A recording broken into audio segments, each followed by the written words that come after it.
So this is Bob Ferguson, and it's my great delight this morning to have with me my very good friend, County Supervisor, dietitian, humanitarian, really a woman for all seasons, my good friend, Dee Sandquist. So what we're going to do, and Dee, thank you very much for being on Life with Bob. Thank you, Bob. Okay, I've got your bio here, so I'm going to stick it here right where I could read it properly. And so why don't we start with that? Okay, so Dee is a Jefferson County Supervisor. She was born in Jefferson County, grew up on a family farm, moved away after college and returned in 2008 to help her aging mother and the family farm. Dee and her husband farm east of Fairfield with the goal of preserving soil and water health for the future. They regenerate soil, and by using no-till, cover crops, crop rotation, and raise hogs for Nyman Ranch. Now, we could stop right there, but there's more. So Dee has over 40 years of leadership and management experience in Iowa and the Pacific Northwest in food, nutrition, and healthcare. Before returning to Iowa, she was the director of nutrition, diabetes, weight management, wellness, and wound care in a 420-bed medical center in Washington State. As an entrepreneur and small business owner, she and her husband started one of the first gluten-free grocery stores in the country in 2005 and sold it to return to Jefferson County. I didn't know that, Dee. That is amazing. So Dee retired from working as a Hy-Vee dietitian and has been active in the National and State Academy of Nutrition and Dietetics. She served as the national spokesperson for the Academy for 9 years. Dee graduated from Iowa State University with a Bachelor of Science degree in Food and Nutrition and a Master of Science degree in Hotel, Restaurant, and Institution Management, and is a Fellow of the Academy of Nutrition and Dietetics. So again, impressive background, and there's more. And this is the part that really is close to my heart.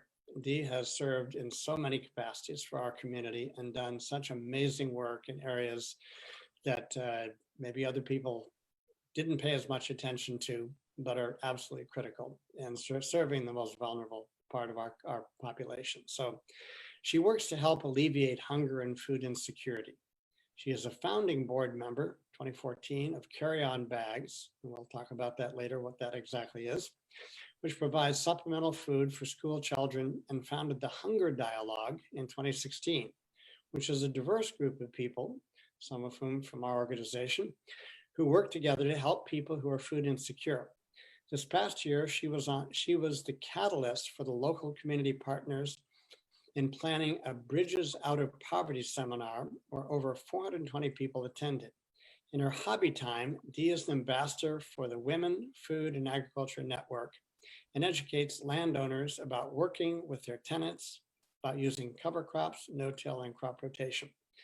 And before we proceed, I will say that in my capacity here of interviewing Dee, I am actually in my personal capacity as Bob Ferguson, not in any official capacity with any organization. So, and finally, Dee is endorsed by the Sierra Club. So Dee, thank you for being here with us, and let's talk about that Sierra Club endorsement. Why do you think that they endorsed you? Well, we had a questionnaire to fill out, and I'm very open to doing things that will help our climate, because I grew up on a farm where conservation for soil and water was our main goal. And so that's carried over into our personal life and our farm now. I believe we have one planet and we need to take care of it. So the challenge, being in the behavior change field for over 40 years, especially with food and nutrition, you know, people don't like to change. So I always say, well, what can I do today? Tell me what I can do in a small way, because we know there are people who know and understand the big ways of, let's say, climate change and all of that. And as I've studied and read, it really sounds like farmers could have a huge impact with sequestering carbon in the soil. Just by no-till, cover crops, crop diversity and rotation, and then animal agriculture, such as, you know, like we do with Nyman Ranch hogs. So I think there's a real potential for farmers to lead the way here. So I would like help in getting that message across. I think that From the Ground Up is a movie I watched recently, and also read a book about Growing a Revolution, which is about improving soil health. And again, it all is basically saying the thing. There's a real potential to sequester carbon. That's so great. And, you know, the whole climate issue has become politicized in this country, but really the solutions are practical, and you have been militantly sort of big tent in this, and including anyone's opinion, because I think that's important, isn't it? To really be bipartisan. Yeah, there's a bipartisan bill in the Senate now.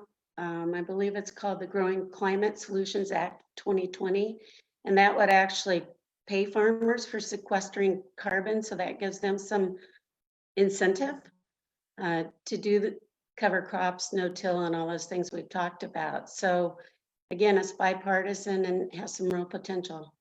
That's so great. So Dee, why run for office? Why do you want to serve in this way? You served brilliantly the last couple of years, but why do you do this?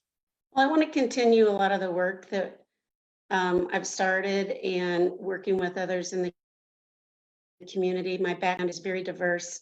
I'm able to bridge the academic, the rural, the farm, and the city communities, and I really relish that and want to bring all those communities together for a common purpose. And that's that we have a terrific county, and let's take care of it. Let's work together to maximize our potential. It's just really wonderful. Absolutely. And so let's talk about results of your first term. What are you proud of in terms of what you've been able to accomplish the first go around? Well, I can tell you sometimes I am a leader and sometimes I'm a catalyst, depending what the situation requires. What I find interesting is sometimes it can be a simple conversation that's a catalyst, and someone else will take action, and that's great.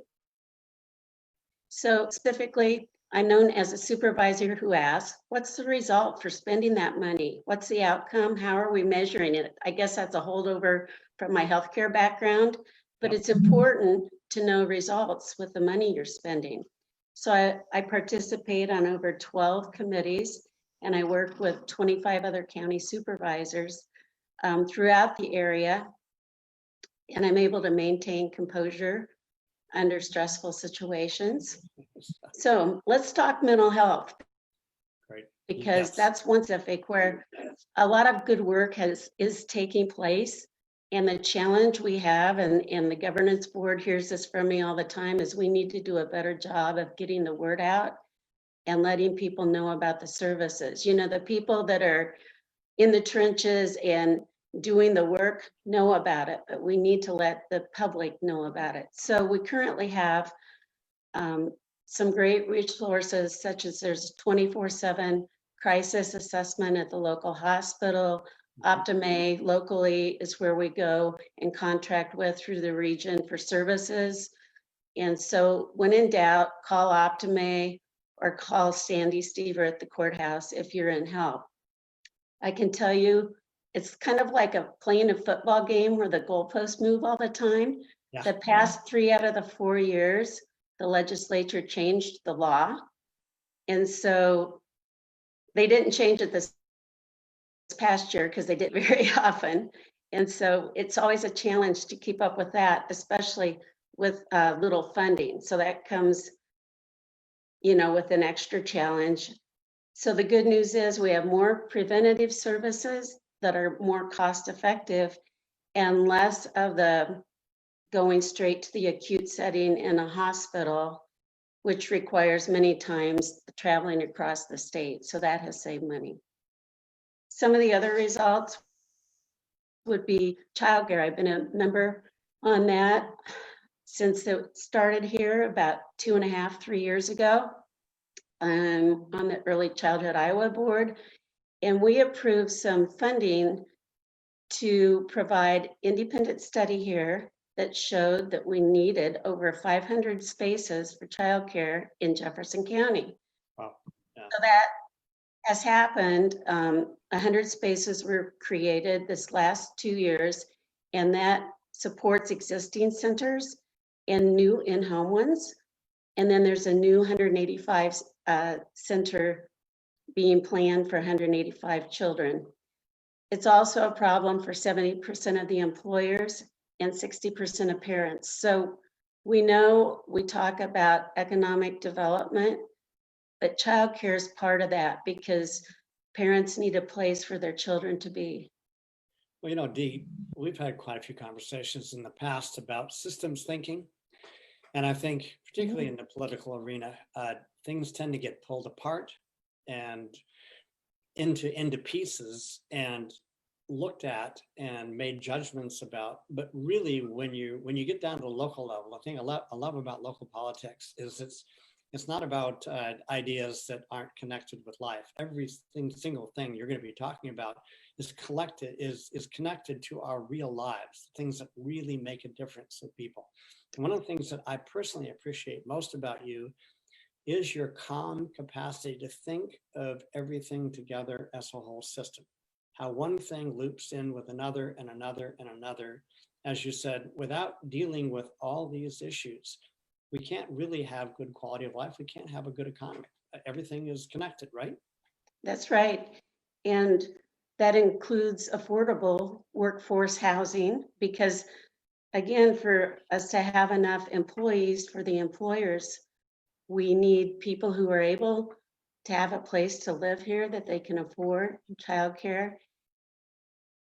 And one of the visions that I see, there's different funding streams, and we could save money if we could get a system where people in jail that are there for mental health and substance abuse reasons get some transitional housing or supervised housing so that they don't go back to their previous environment where they might not have the support and they'll reoffend.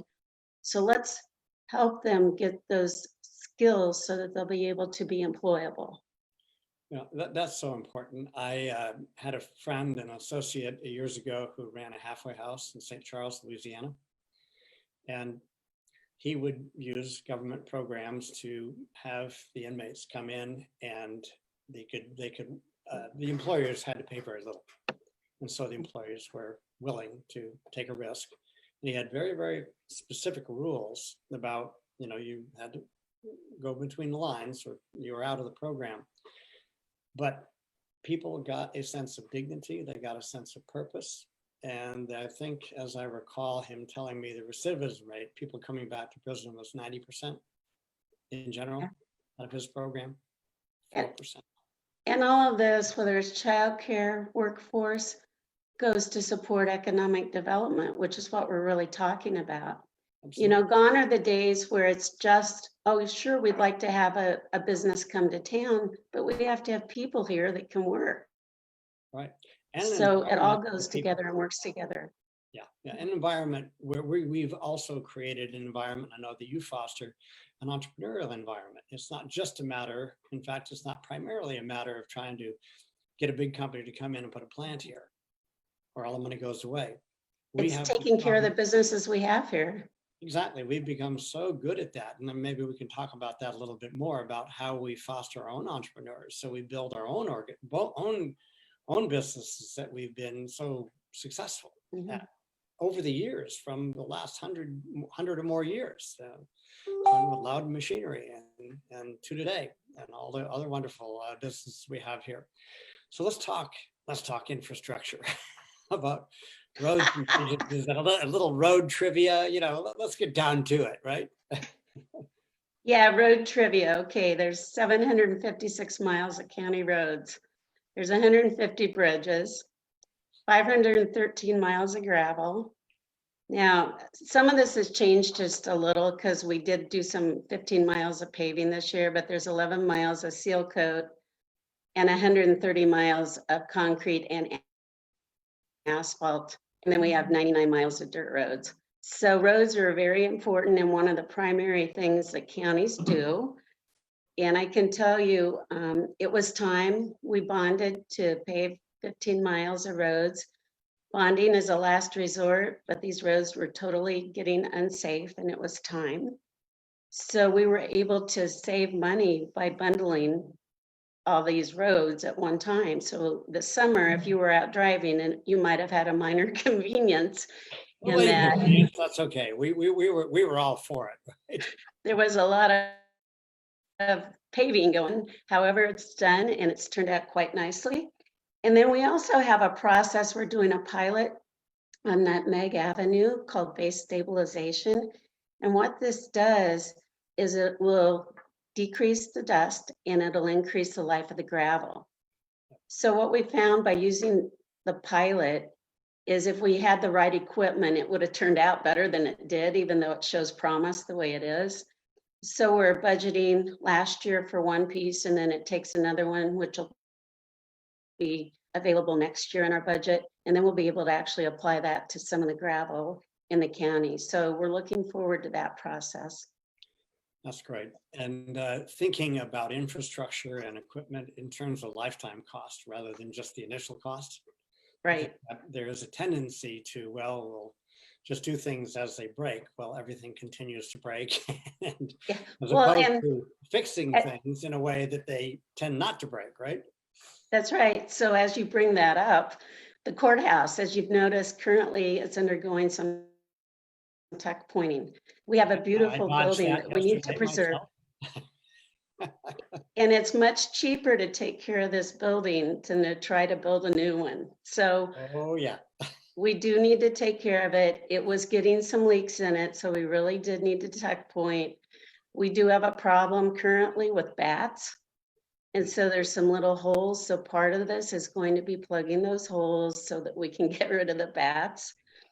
And it also helps for heat efficiency, of course, and cooling efficiency. Sure. A few, maybe 3-4 years ago, we did some mini splits for heating within the offices to make that more efficiently. Previously, there was one thermostat per floor in the courthouse. Wow. So some offices were really warm and some were chilly. So that's been done. We put in LED bulbs. So we've taken some efforts. We still have more work, but we're working on it. The next process, when we're able to budget the money, will be to redo the entrances. Yeah. Because they need updated, and the restrooms. Oh, so great. Yeah, so that life cycle costing is really good. Preventative maintenance. It's so practical. So good. So that's the courthouse. How about the ambulance? Ambulance services is important. It is definitely, and we start a new contract October 1st, and with Care Ambulance Company, looking forward to that. If I'm reelected, I'd really like to be the representative of the supervisors on the ambulance board, since I have a healthcare management background. And I really want to work to get professional prompt service. So look forward to the new contract and better service for the residents. That's great.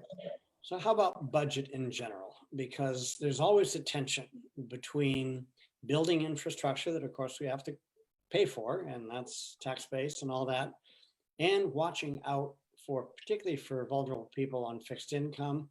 Yep. How do you, as a current farmer and a former business owner and someone who's looking out for our vulnerable populations, how do you balance the need for infrastructure and the need for amenity to draw people in with the need to watch people's money? Well, really, the county budget comes down to two things. One is we have a lot of state requirements and mandates that we need to provide. Yep. So that's part of the budget. The other is, what does the public expect? No one expected this pandemic, and here we are. And we've had a terrific response from our local public health and emergency management services. And so it's important to have trained people, county, in all areas of service. So what we try to do this year, the supervisors wanted to lead the way and be an example. We cut our own budget by $150,000. I think we need to look at budget differently than in the past. In the past, it was always thought to keep the rate the same, and the overall taxes would be about the same.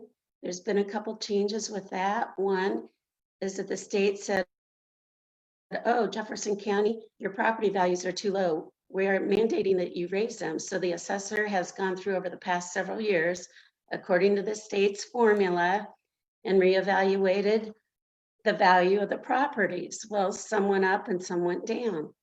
But again, that's one of those mandates that was placed on us. So we need to be respectful of that and just see really what makes sense. What I would hope to do this next year is really have the department heads come with a 3-year plan, what's their priorities? What happens if we put off buying a piece of equipment a year or two? Give me best case, worst case scenarios. I anticipate reduced funding because of COVID. We've not seen it yet to be significant.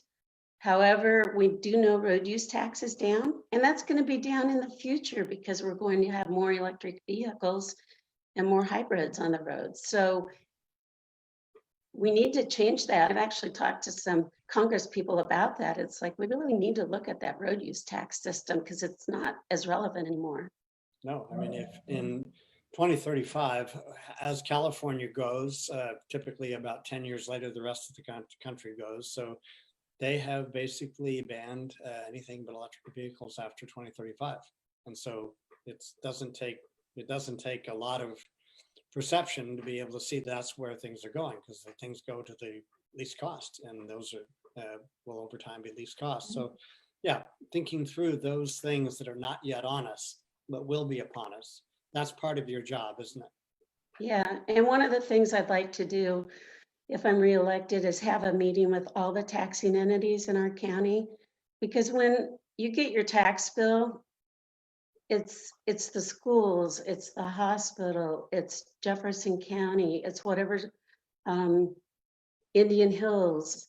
We have 5 different school districts in our county. That's pretty unusual to have that many, but we have several, pieces in different parts of the county. So those taxes are different depending where you live.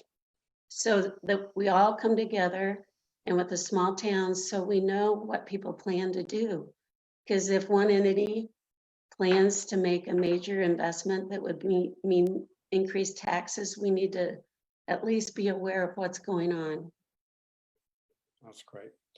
So let's kind of finish up here. So I think we've covered things very well. You've covered economic development, workforce development, and all that. So let's go straight to vision. Let's go straight to what is for a well-governed, connected, thriving place where we get along well together. People feel like they have an opportunity. People feel like they're supported. People feel like other people care about it, and the government cares about them. So what's your vision? Yeah, and my vision is well-governed, connected, and thriving community. We need to honor the past, but we also need to be forward-thinking and really to the future. So my vision is to figure out how all these moving parts work together so that we can maximize efficiency and really focus on growing our community in a thoughtful way, not just for the sake of growth, but quality and quality of life. That's great. So let's look at some of the things that you've done in the last couple of years that exemplify those qualities, and some of the things that you may be looking forward to working on. Well, again, looking at increasing the childcare spaces, affordable housing, and having workforce for our employers, how we provide services for community residents so that we have, again, the ambulance that's prompt, the basic services that the counties to provide, roads, bridges, mental health, public health, emergency services, all these working together, and how we can work with other governments. One thing that I've done a lot in my personal life and was able to carry over due to the COVID was there was an emergency grant available for food insecurity. And so I was able to get funding for $23,500 for carry-on bags, drive-by supper, and then a pilot program. I know from my past and working with food insecurity, there's a lot of need in the rural parts of the county and people cannot afford to drive to Fairfield. Right. So we're doing a pilot in Lockridge through this, it's a community block grant development and funding, and we 80 people a week in Lockridge are receiving meals because of this pilot funding. And so from that, a couple of the churches there have really gotten involved and hope to continue this. That's great. And I'm personally involved in the Little Free Pantry movement. And we have 5 little free pantries. And apparently the very first one, you were aware of that. And so that's not the whole of it, not the main of it, but it's nice to have 5 places where a person who or a family that really needs food help and or his cupboard is closed or they can't get in, they can just go to the pantry. And I know that the food rotates in and rotates out. People stop all the time at the end of my driveway and put stuff in the box, and people come and take it out. And it's that's the kind of thing that is not a governmental program, but it's the kind of thing that I think someone like you will work to further, right? That's right, because it all connects to the Bridges Out of Poverty, and that's to help individuals get the skills to function in the workplace and all the things we've been talking about this morning, so that they can make a living wage, afford housing, have decent mental health. So it all works together. I was thinking of working together, kind of a final thought on the idea that we have developed here of top down and bottom up, right? You kind of have to have both if you're going to develop from the top. The top needs to facilitate things and the bottom needs to bring ideas up. But the top also needs to allocate some monies, but in a very efficient kind of way. And somehow that pincer action of the activity and attitudes and policies in our county government and our city government and the creativity of the people coming together into this really beautiful kind of harmony and dynamic capacity to generate things. What do you think of that? I mean, how would you work with that? I think COVID has slowed that because we haven't been able to meet in person as much. I'm really a believer in working together and listening for ideas. And so I really like to get, whether it's advisory committees or just small coffee clubs, any way to interact and hear what's on people's mind. I'm open to it because it's not my ideas, it's all the ideas and what works. And we, set a vision and go from there. What I found in all my years of leadership experience is once we can all agree on a goal, it's easier to get there. That's the hard part. Let's agree on the goal and then we can find a way to get there. It's so beautiful because I think sometimes we get a little bit fractured, with affiliations. And the really wonderful thing, again, about working on the local level is that almost everyone agrees on almost everything, right? Everyone wants good schools, everyone wants good roads, everyone wants good economy, everyone wants people to be fed and to be happy. And so being able to set those goals where we can set kind of artificial divisions aside and focus on getting things done that benefit us and benefit everyone, to me, that's really the essence of life in one of the things that we can do in a large city, but it's like really wonderful in a small town because you can do things and really kind of see the result relatively quickly. And I just want to salute you for all the work you've done in the past and the work you'll do in the future. And I just want to wish you the best in your election. Well, thank you. Very good. So folks, we will stop our Facebook Live, but we appreciate you spending time with us this morning. Dee, just such a delight to always to talk with you and to share ideas. So we'll be back. with All right. another episode of Life with Bob. Take care. Bye-bye.